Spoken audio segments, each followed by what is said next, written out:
Section 5.4, Part 2, Fundamental Theorem, Finding the Derivative of a Definite Integral.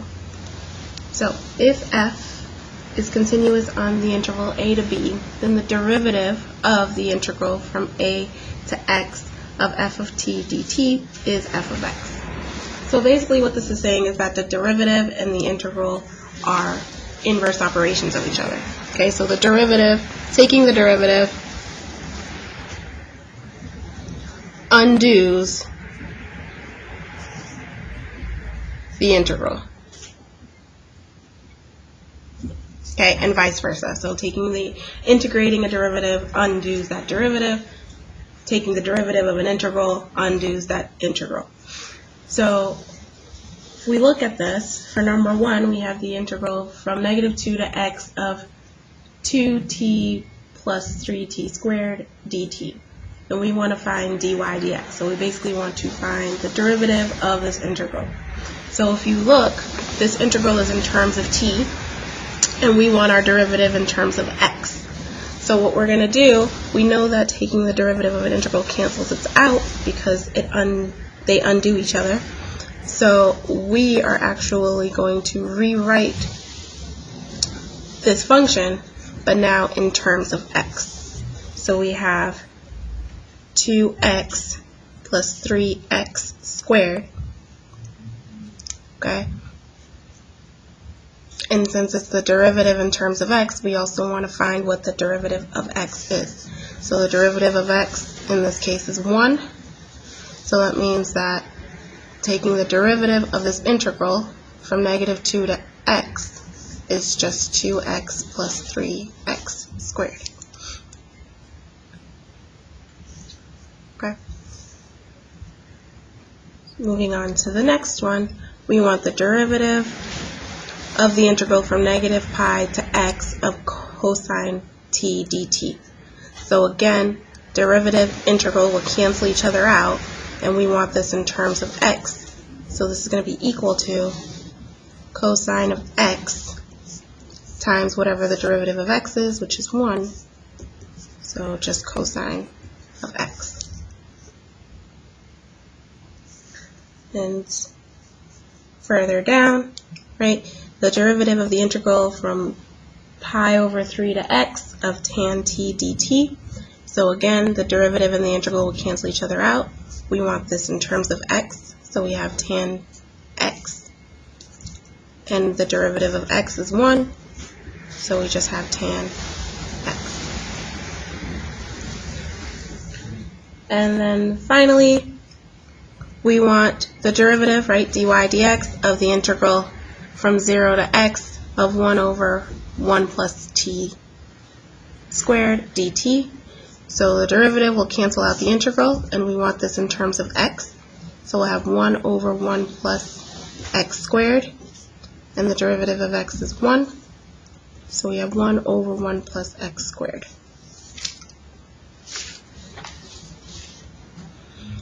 Okay. So you might be wondering why we care about the derivative of x. So if you flip to the next page, now we have an integral from 0 to 2x, right? And we still want to find the derivative of that integral. So we still are going to cancel out the derivative in the integral. And we still want our variable in terms of x, but we need to also find the derivative of that 2x.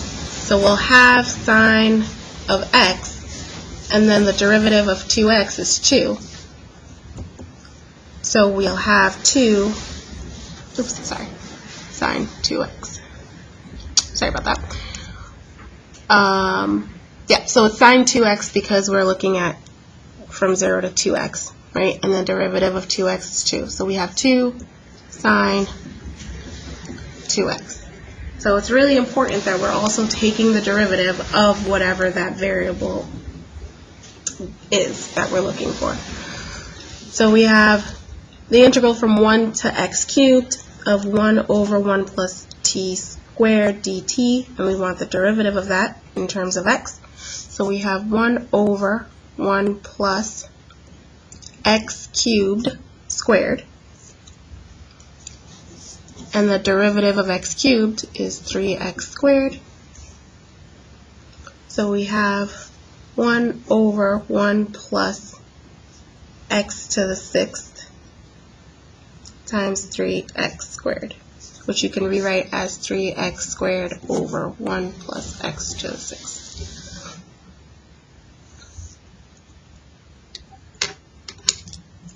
Okay, and for number 7, we're still looking at the derivative of the integral from 0 to tan x of 1 over 1 plus t squared dt. So tan x is what we are looking for, so we want 1 over 1 plus tan x squared, and the derivative of tangent of x is secant squared x.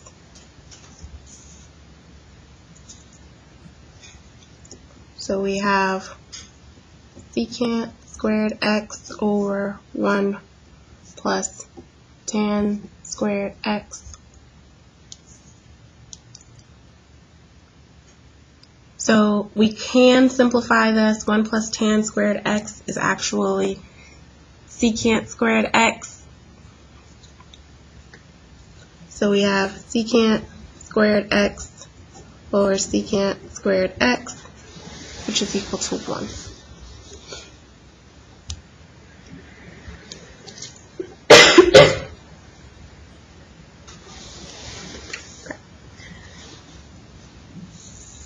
So for the second piece, we're going to use the properties of definite integrals that we were introduced to in 5.2 to help us with the fundamental theorem of calculus. So here, for number 8, we want the derivative of the integral 2x to 5 of 3t sine t dt. So, first and foremost, we need to rewrite this so that our variable is actually the upper limit. We want to start with a constant and go to our variable. So we're going to rewrite this so that we're looking for the derivative of the integral from 5 to 2x of 3t sine t dt. So if we flip our integral like this, our property of definite integrals tells us that we need to then have a negative, right? So the derivative will cancel out the integral, and we want this through the lens of 2x, so we're going to have negative 3 times 2x sine of 2x, and the derivative of 2x is 2, so times 2.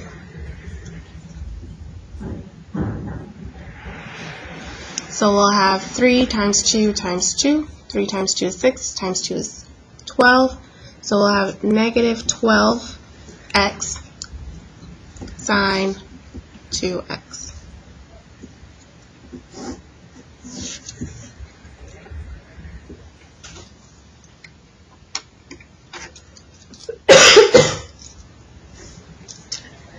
Now similarly for number 9, we're going to have to rewrite this definite integral.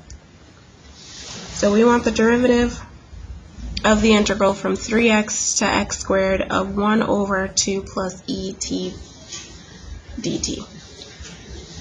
So again, we want our definite integral to go from some constant to our expression, right? So here we don't have a constant, so we're going to need to split this definite integral. So we're just going to pick a constant. I like to pick 0 because 0 is typically a pretty neutral number to pick to split in the middle. So we're going to rewrite this so that it is the derivative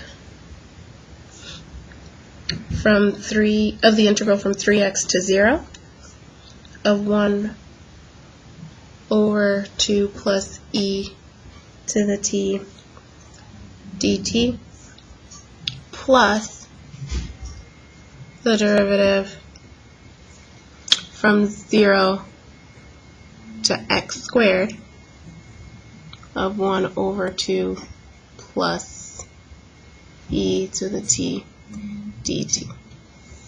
And the reason I did that is because we know that one of the properties of definite integrals is that as long as the upper limit of one definite integral matches the lower limit of another and we add them together, it's the same as saying that the lower limit of the first is going to the upper limit of the second. So now, this definite integral still does not have a constant as its lower limit and an expression as its upper limit. So we're going to rewrite this first definite integral so that it still matches what we're looking for. So we have d dx of the integral from 0 to 3x of 1 over 2 plus e to the t dt. And because we flipped our integral, we want that to be negative. And we're going to add, the second integral does have a constant to an expression, so we don't have to flip this integral. We're just going to rewrite it as d dx of the integral from 0 to x squared of 1 over 2 plus e to the t dt. So now that we have our integrals, they're both going from a constant to an expression, we can now use the fundamental theorem of calculus to cancel out the derivative and the integral so that we can see what this becomes. So for this first integral, we're focusing on 3x. So we have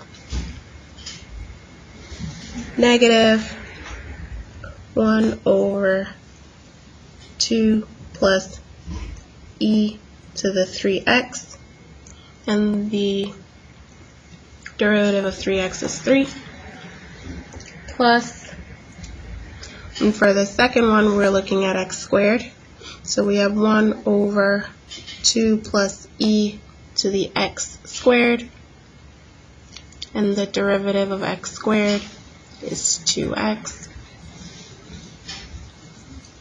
So we can write our final answer as negative 3 over 2, it's running out of space, plus e to the 3x plus 2x over 2 plus e to the x squared.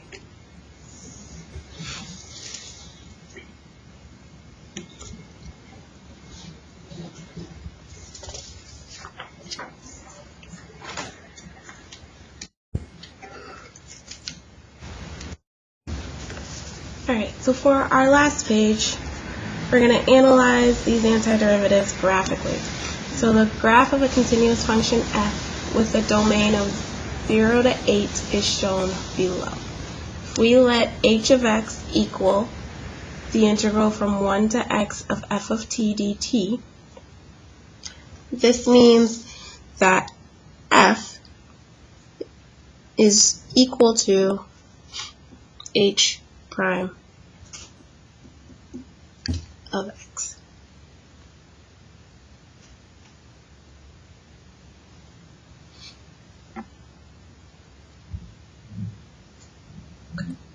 So, for number 1, we want to know what h of 1 is going to be. So h of 1 is equal to, right, so we're substituting 1 for x. So in our integral, we're going from 1 to 1 of f of t dt. Now, one of our properties of definite integrals is if our lower limit is the same as our upper limit, then our integral equals 0. So h of 1 is equal to 0. Now for number 2, we want to know if h of 0 is positive or negative. So what we're going to do is we're going to substitute 0 in for x. So we have h of 0 is equal to the integral from 1 to 0 of f of t dt. Now if we look at this, our lower limit of 1 is greater than our upper limit of 0, so we need to flip our integral.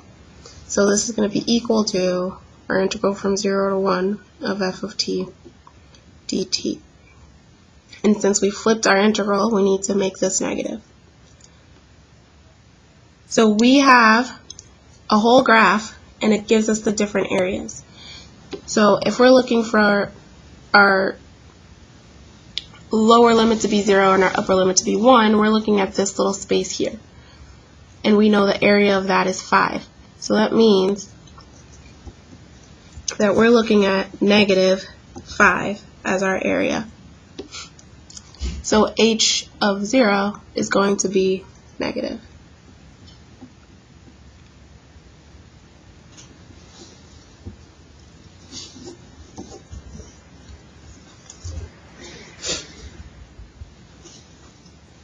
Okay, so now for number 3, we want to find h prime of x. So h prime of x is equal to, right, that means that we're taking the derivative of h of x. So if I take the derivative of this integral,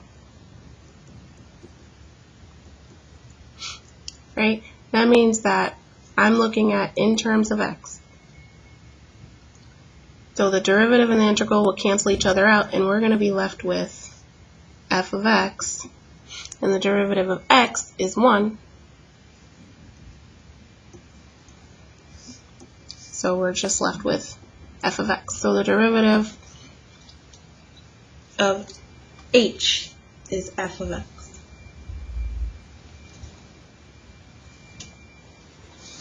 So for number 4, we want to find the value of x for which h of x is a maximum.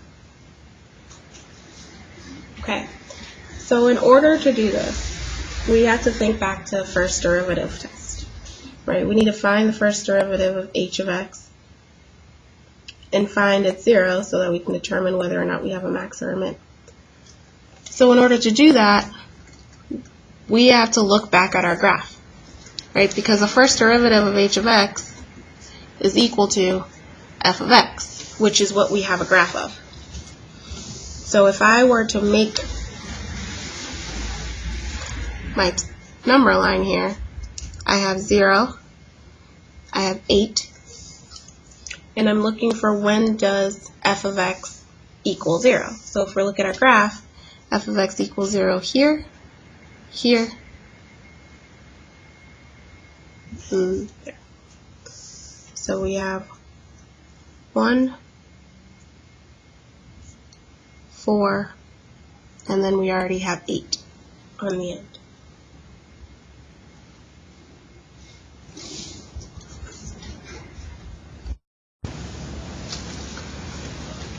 So now if we look at this, if we look at our graph, right, our derivative is above the x-axis, and then below the x-axis. So we have a positive,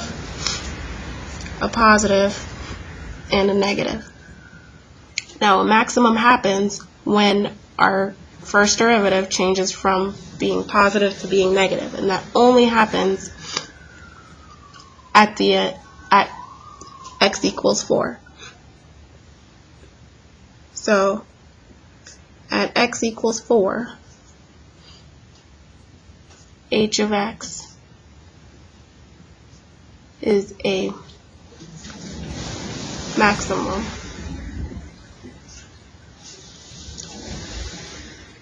because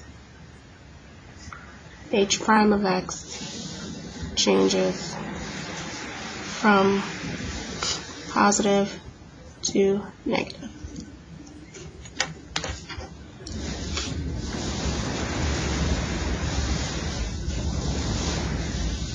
So for number 5, we want to find out when do we then have a minimum, right? So minimum occurs when our derivative changes from negative to positive.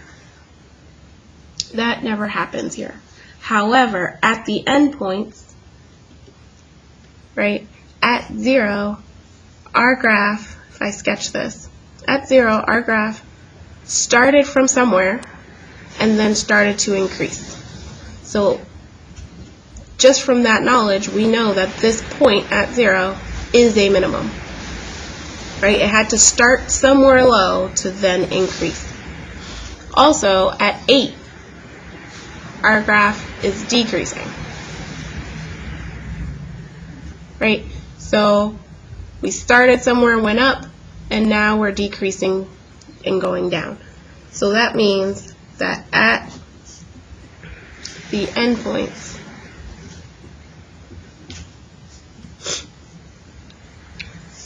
x equals 0 and x equals 8,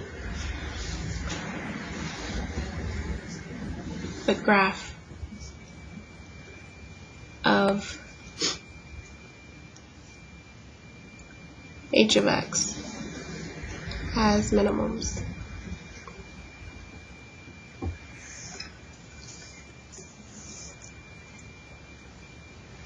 Now, for number 6, we want to find the x-coordinates of all points of inflection of the graph y equals h of x. So points of inflection mean that we're looking for the second derivative. So we want to know the second derivative of h, which is the same as the first derivative of f. Right? So if we remember, derivative means slope. So first derivative of f means that we're looking for the slope of f. And points of inflection occur when that slope is equal to 0 or horizontal.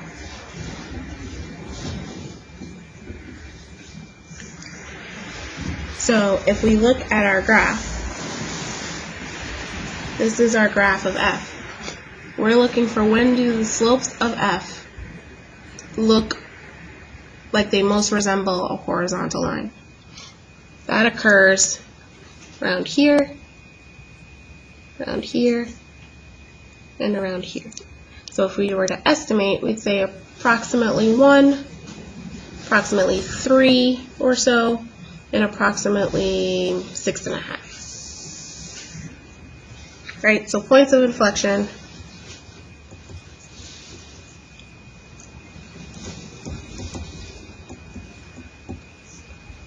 of the graph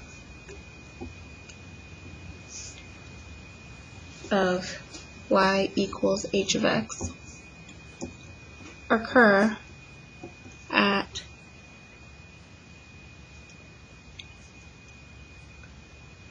approximately x equals 1, x equals 3, and x equals 6.5.